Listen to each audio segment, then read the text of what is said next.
Welcome to our deep dive into the world of families. You guys have given us a really interesting mix of sources here. Yeah. Everything from like children's songs to real-life conversations, and even some advice on how to make small talk with cab drivers about their families. So you're going to be uncovering some surprising insights into Yeah. how families work, how they celebrate, Yeah. and how they're portrayed across different cultures. Yeah. You know what's fascinating is that even though family is such a universal concept, it's incredibly diverse. And I think we're going to see that play out as we explore these sources. Okay, so let's unpack this, starting with family structures. Yeah. You've provided us with sources that showcase the classic nuclear family, the expansive extended family, and even the increasingly common prad family.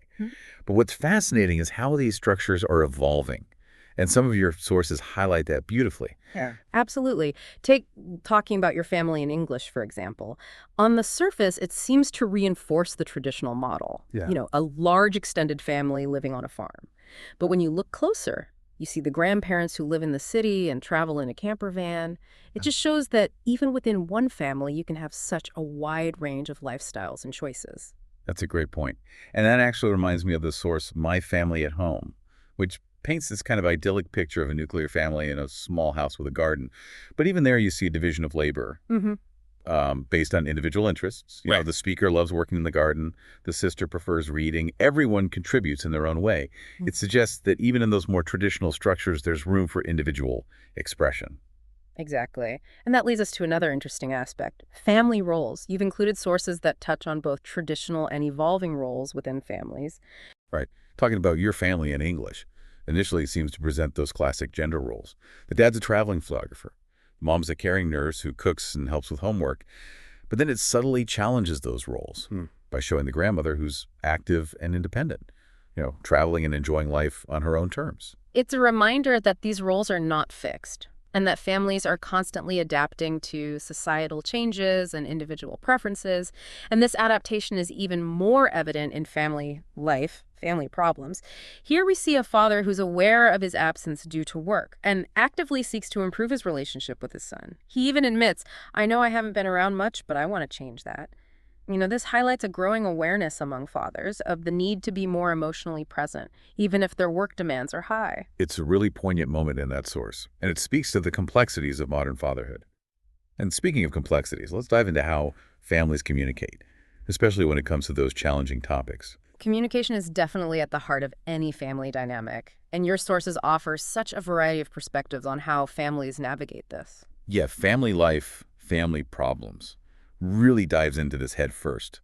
The father offering to have breakfast with his son, even suggesting burgers, might seem trivial, but it's an attempt to connect, to create a space for dialogue. It doesn't magically solve their problems, but it demonstrates the importance of initiating conversation, even if it's awkward or uncomfortable at first. Absolutely. And what's interesting is that this source hints at a broader societal trend.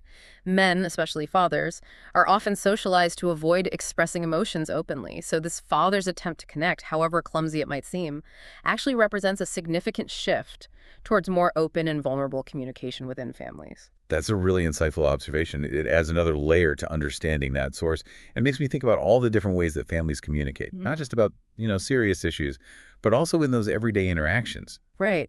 Family Life English Conversations shows us this beautifully. The scene where the family can't agree on what kind of pizza to order is hilarious, but also so relatable. You know, it highlights how even simple decisions can become these sources of conflict, but also how families can navigate those conflicts with humor and affection. It's a reminder that communication isn't always about having these deep, meaningful conversations. Sometimes it's about the playful banter, the shared jokes, the little moments that create that sense of connection and belonging. And those seemingly insignificant moments actually play a crucial role in building family bonds and establishing a shared history. You got me thinking. These sources offer such a fascinating glimpse into the inner workings of families. But I'm curious to see how they tackle the influence of culture and technology on family dynamics. That's a great point. It's impossible to talk about families today without considering those factors. You know, they're shaping how families communicate, how they spend their time, and even how they define themselves. It's really interesting how diverse the concept of family can be around the world. Oh, absolutely. It's not just about the structure, but also the values and the traditions and just like the ways of interacting that are passed down. And some of the sources that you provided really touch on this beautifully. Like, remember that conversation in Learn English Small Talk to use at work and with friends, family, and strangers, where the host is talking about how asking someone about their family can open up all these cultural insights. Yeah, that was a key point. He highlighted how in some cultures it's completely normal for multiple generations to live under one roof, whereas in other cultures, independence is emphasized from a very young age. Just that simple question can reveal so much about somebody's background. It's true. It's like a window into a whole different way of life. Yeah. And sometimes those cultural differences can lead to some pretty humorous misunderstandings, like in How to Make Great Small Talk, where the speaker's having this conversation with a Pakistani cab driver about family. Right. And the driver immediately assumes that they'd be a perfect match for his son. Oh, yeah. That's a funny anecdote, but it really underscores the importance of cultural sensitivity. It does. It's a good reminder that we should always approach those conversations with curiosity and a willingness to learn, especially when we're interacting with people from different backgrounds. And speaking of learning, one of the sources you provided, Improve Your Child's English, highlights how technology is being used to teach language skills to young children. But I imagine the extent to which families embrace that kind of approach varies widely depending on their values and also access to technology. Oh, absolutely. The impact of technology on family life is definitely not uniform. Some cultures might be more quick to adopt those educational apps and videos, while others might prioritize more traditional learning methods. It's a really complex interplay between those cultural values, technological advancements, and, evolving family dynamics. And it's not just about education either. Technology is shaping how families communicate and maintain relationships across distances. Like in Family Life English Conversations, they show us this with the video calls between parents and children who live in different cities. It's become so commonplace now to connect with family members virtually.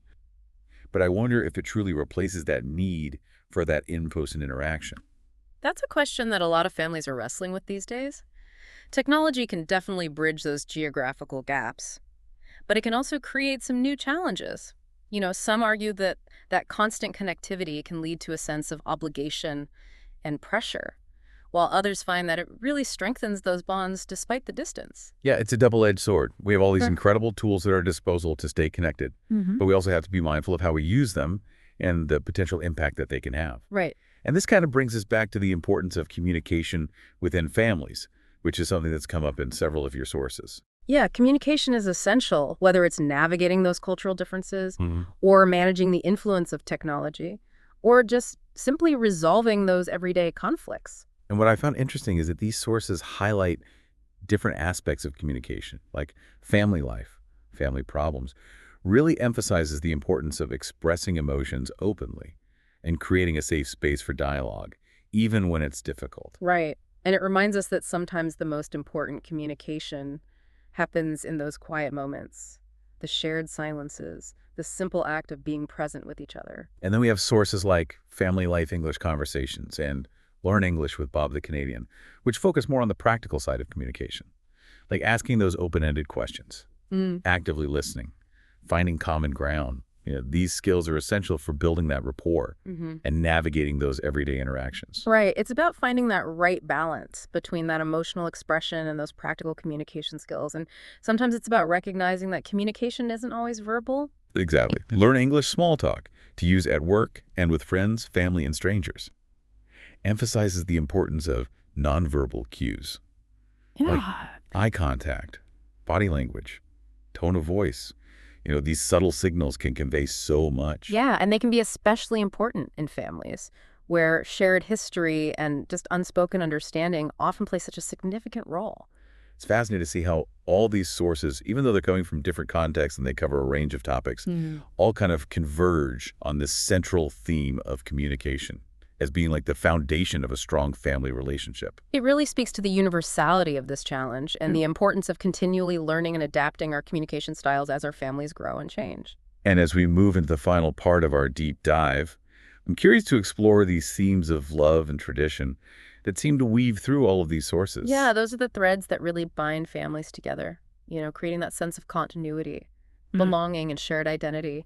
As we delve into those themes of love and tradition, I can't help but think about those heartwarming scenes in Talking About Your Family in English, like the family gathering to celebrate grandma's birthday, sharing stories and laughter. It so beautifully captures that sense of connection and shared history. Yeah, those rituals, those moments of celebration, they're more than just events, you know? They're threads that weave together the fabric of family life, creating this tapestry of memories that gets passed down. And it's not always about those grand celebrations, is it? Sometimes the simplest traditions have like the most profound impact.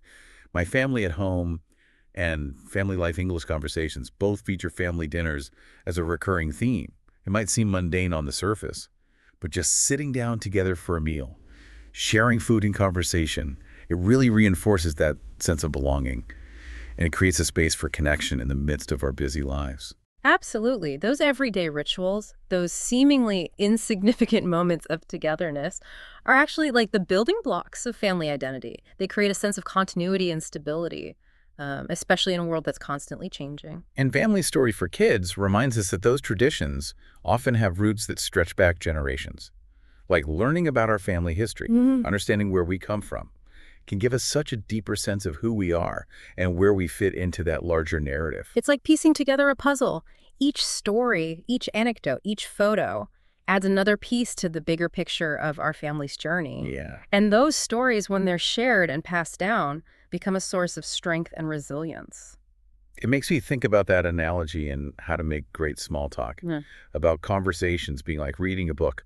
Every family has like this unique story to tell, Yeah. full of chapters and characters and plot twists. And sometimes those stories can help us make sense of our own lives and experiences. Yeah, sharing those stories, whether it's through conversation or photos or family heirlooms, it's such a powerful way to connect with our loved ones and to keep these memories alive.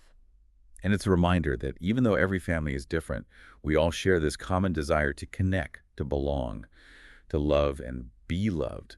But, love within families isn't always easy, is it?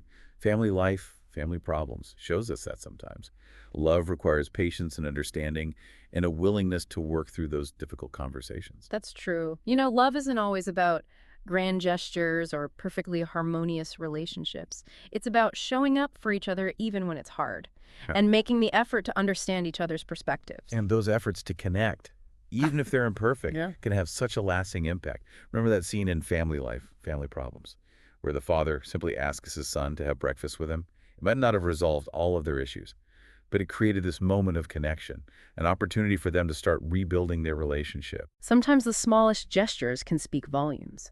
And those gestures, coupled with that open communication and a willingness to listen, can really pave the way for healing and growth within families.